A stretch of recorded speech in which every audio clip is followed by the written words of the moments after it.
Welcome back everyone to our Dominions 4 playthrough, the 7-person free-for-all multiplayer series. And this is turn number 10, so this will be a new video, I know that much. And it will also be not just turn 10 on this video, but should be turn 11 as well. Now for turn 10 I have joining with me, I've seen you before. How are you doing today? I'm doing great. What about you, Tortuga?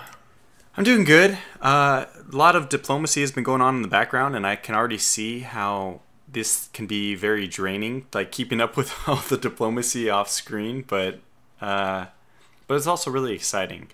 I guess you already know all about this, you know, in your many multiplayer games. Yes.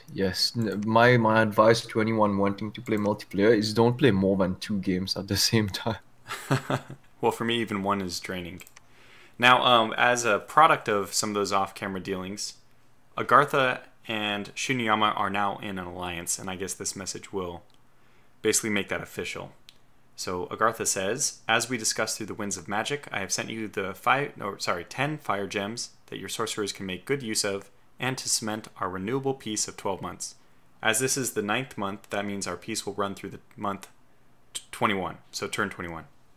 This has also established our right to Black Peaks. Feel free to come to us in the meantime if you need anything or would like to make any trades. We could always use money, and we noticed you hired a lot of mercenaries. We, on the other hand, have a surplus of fire and death gems that we cannot, as of yet, use. So that kind of sounds like he's willing to maybe do some trades of money for gems, and that sounds to me like a good idea. What do you think? I personally think right now that our money should be used to build more fortresses and probably get a standing army for your plans.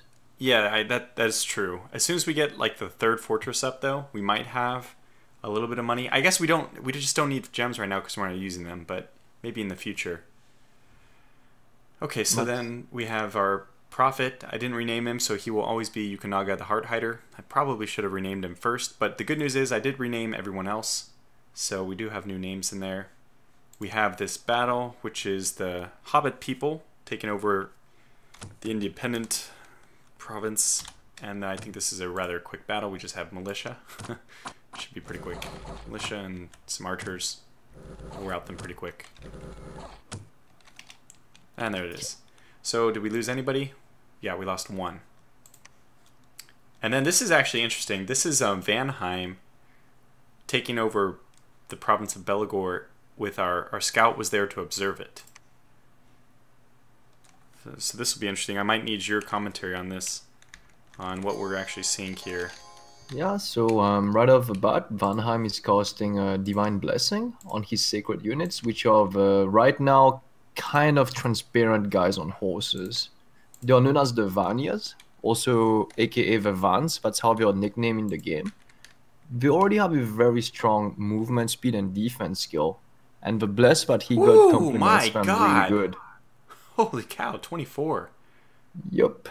So that's why he's been getting so large and big. He's been using a major water bless. If you click on the candles, we can see which other bless effect he has. So the moral 1 is by default. The defense 4 is from water 9, and the quickness is from water 9 as well. The invigoration 2 is from earth 4. So he's using a really good bless right now. I see. My god, that is a very potent army. And can we click on him himself? Is he visible here? Yeah, that's the commander at the back. There it is. Zariah. And he's one of the famous people. We'll show the Hall of Fame in a moment. Well, that looks terrifying. There has been some discussion about Vanheim's immense expansion so far, so I guess this will be over really quickly. You see? You just eat through the heavy cover. That was insane. Yep. Also interesting to note his tactic. He left him up to the top left. That could be useful later to keep in the back of our mind. This was done for them to prevent receiving arrow fire and to let the herdmen basically take the lance shots from the cavalry so they can just come in and swoop. I see. Okay. Well, it was effective. They only lost 3 units, and I mean, that is very scary. Huh. Okay, well, Duran's cavalry have left us, and actually, the funny thing about that, before we go any further, is Duran has now retired from being a mercenary. We've done this because we killed every single one of his heavy cavalry. He has nobody to follow him. Other big news is Bob and Tom is dead. So I don't know how much. I already forget how much of this I've talked about on camera, but to reiterate. I'm in contact with Ulm, and I'm going to try to help them because they're being harassed by Asphodel. I've talked to several nations like Man, Agartha. Everyone seems to admit that Asphodel is the scariest nation right now because I don't even know if they know their Earth 9, Death 9. No, sorry, Nature 9, Death 9, like Blessing, but they already think that Dwarf Comic himself is just a very good player. So, and the biggest thing should be if the person wins the previous game, they should be kind of ganged up against to prevent them from winning twice. I think that makes a lot of sense. That's how the games always went. Like when I was in college and we were playing Risk, that's how it always went. If somebody won one game, then you knew they weren't going to win the next one. Yeah, that's how it always goes, especially in Dominions. With one of my old friends, I actually coordinated a 7-player alliance all against him. Wow. Yeah, this is how it should be, though. It keeps fresh faces winning the game, and I like that whole cycle thing. So, unfortunately, despite what I'm just saying and what my impression of what people should do against Asphodel is, what I've gathered is that Agartha and Man both have an alliance with Asphodel, a non-aggression pact, which is horrifying. What you've probably seen is that Asphodel has come to Shinuyama several times asking about peace, and I have never given them a hard yes or a hard no. Partly because I wanted to maintain at least somewhat a friendly appearance. I didn't want to like immediately provoke them, but also knowing that not wanting to betray my word, I would eventually go and attack him. What it seems is Vanheim is not bordering Asphodel at all, and the other nations that are Agartha and I guess maybe Vanheim border. No, yeah, Agartha and Man. They are just already having these non-aggression pacts with them, so I'm kind of upset by that. Yeah, everyone is like playing to let Dwarf Comic win again in a weird way. So, oh yes, and last thing is I have renamed everyone. So we have Gaius Avidius Cassius, which is funny. It's Incompetent Idiots username. So this is funny because this is in real life, this is the person who overthrew Marcus Aurelius, who is a player in our game. That's quite a clever name. And the good thing is I was able to get him to be a commander, not just a Japanese, the goblins I'm trying to give all Japanese names. Okay, now to the turn at hand. We don't have much to do on this turn. There's not a whole lot of exciting stuff. We'll get you to research. That's our new Uba. We're going to save Sevisama and Rolf Magnus. They'll probably be doing an attack on Rivia, so that we can finally take that one territory. Yukonaga is going to claim the throne. We want Yasuki to move in here. He will be constructing a defense, a fortress, next turn. Oh, whoops, I missed one, but this is our... Oh, this is Zari. This is Zariah. I've seen you before. I know Zariah's... you know him well already. So I renamed his character Zari, this mage. Now he's going to be doing Search for Magic Sites. Zariah's getting nicknames everywhere.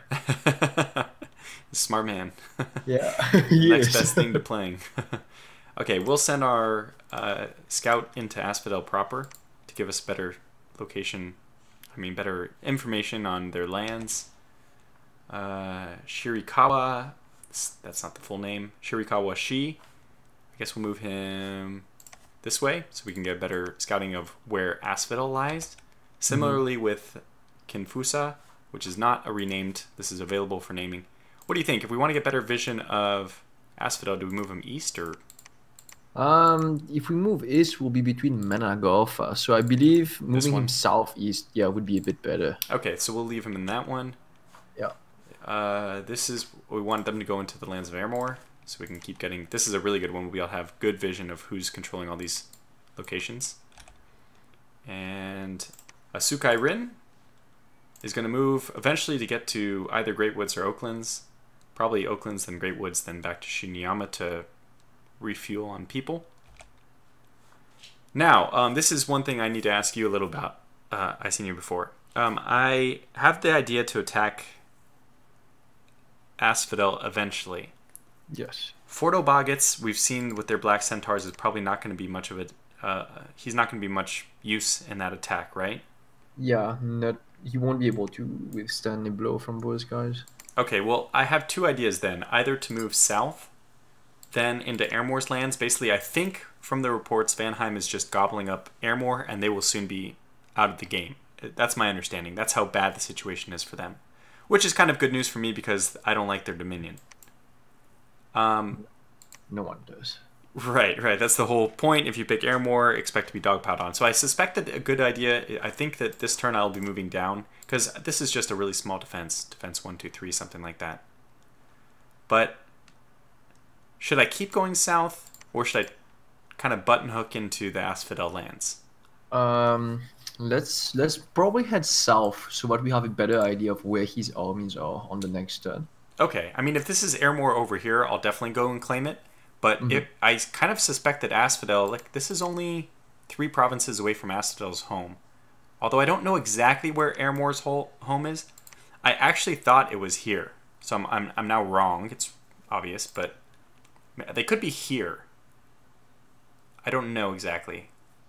But Airmore's somewhere around here. The most logical thing that will happen, from what I believe, is that Asphodel and Airmore probably have an alliance. Yeah, that makes sense. The undead and stuff. So he might coordinate to Asphodel as you're attacking him. That's fine. If Asphodel attacks me first, it'll just give me all the more reason to like rally the troops against him. I can make a global proclamation saying Asphodel has entered the lands of Shinuyama, disgrace, whatever. Shameful display, you know, all that. Yes. Okay, that is probably the last person I have to move except for these two, who we're going to do this attack, but first we need to make sure that... I don't think Sevisama is going to be by himself like a good unit to attack with, but he's a person who can command troops. That's really what he's there for. And I'm going to have him cast Fireflies twice, even though it's probably useless, and then I'm just going to have him hold after that. Because I don't want him to hit. I don't know what his precision is. Probably not that good. 10. I don't know. It's alright. Nothing too great. Yeah. But I'd rather not. I'd rather he not hit my own men, so. Plus, he'll fall down from fatigue after how many casts of this, do you think? Probably after 3 to 4. So it's. Is there any like disadvantage to having him? I mean, obviously the more fatigue, the easier he is to hit too, right?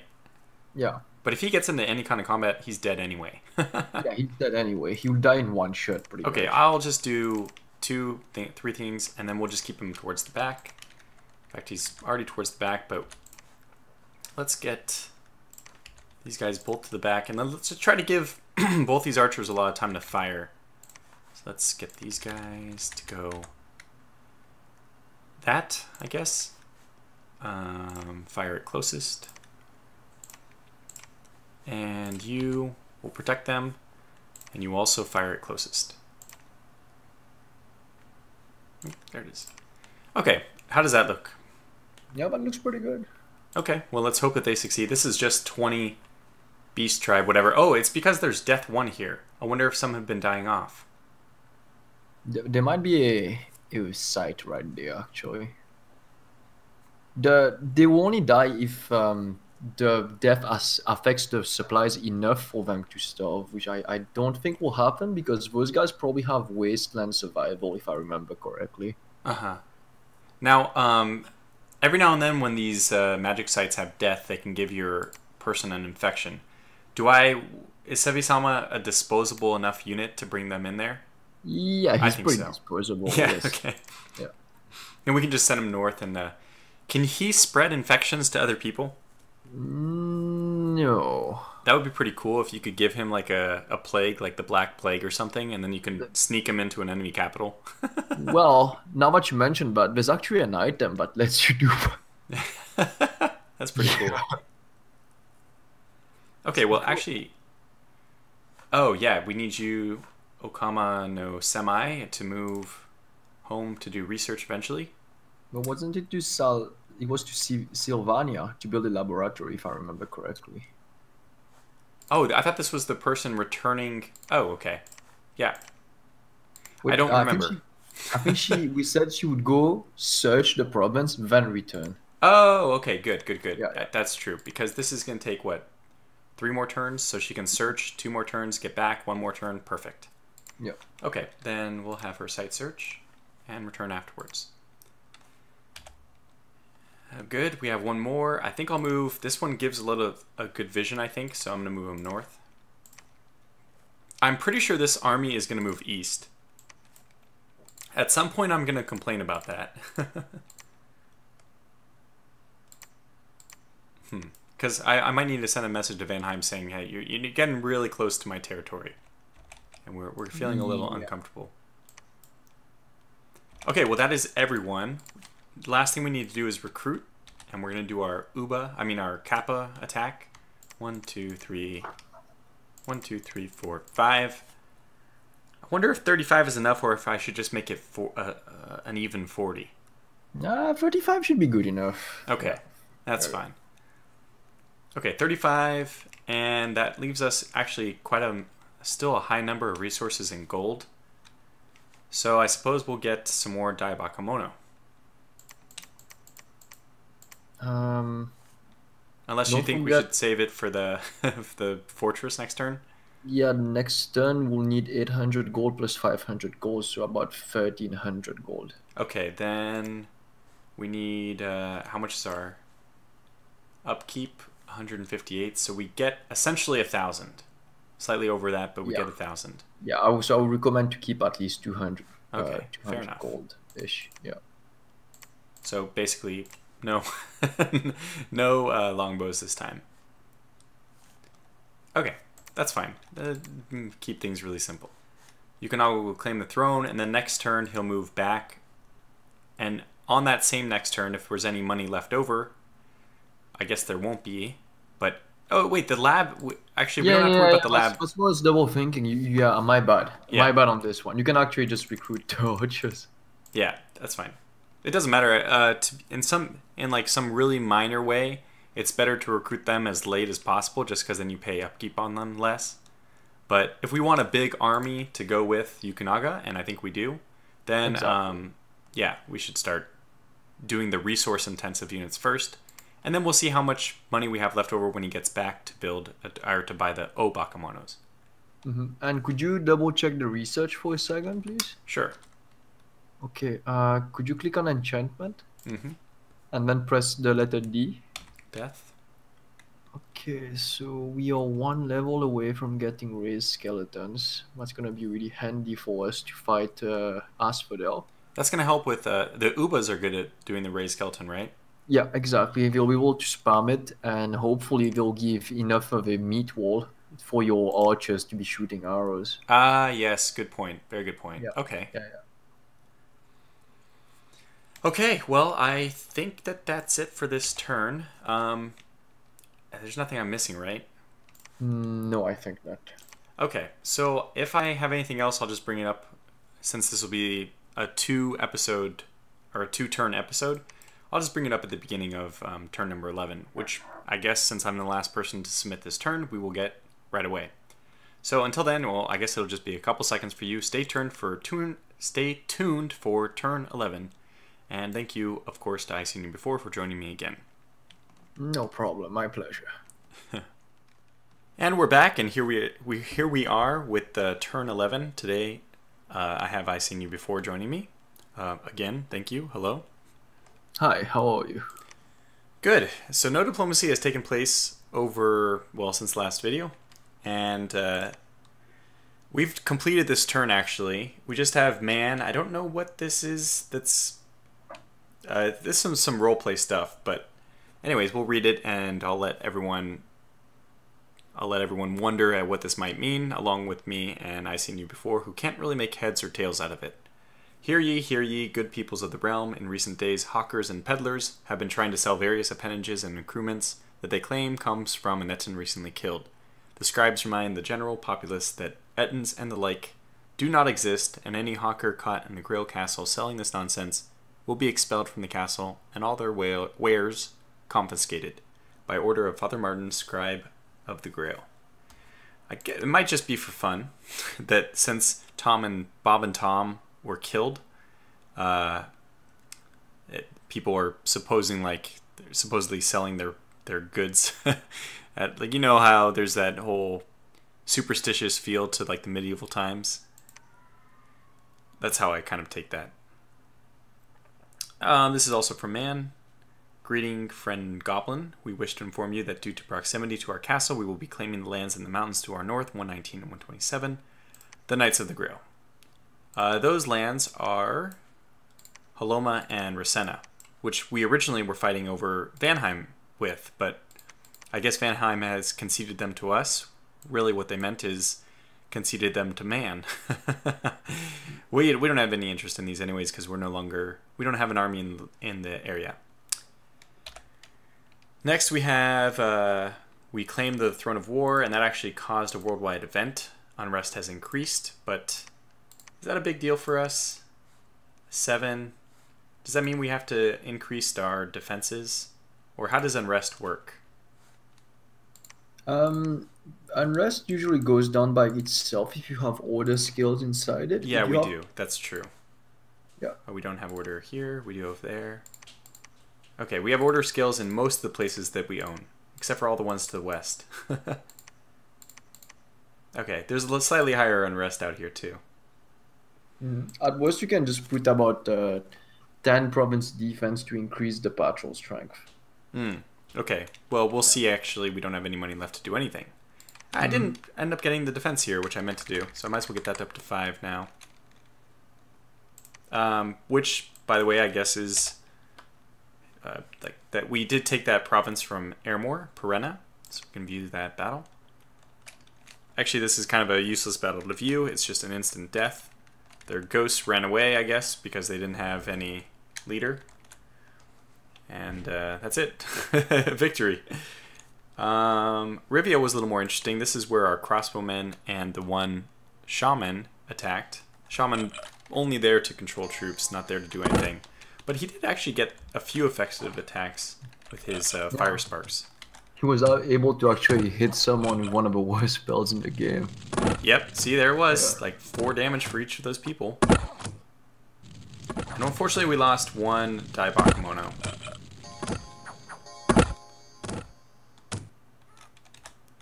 Just one, though. Not too bad. So we can keep pushing with those troops. Okay, so that's all that. And what is there to really say about this turn? Not much. We are moving. So last turn we recruited our Kappas. Those are now moving to Sirmiak, where they will enter Deep Sea.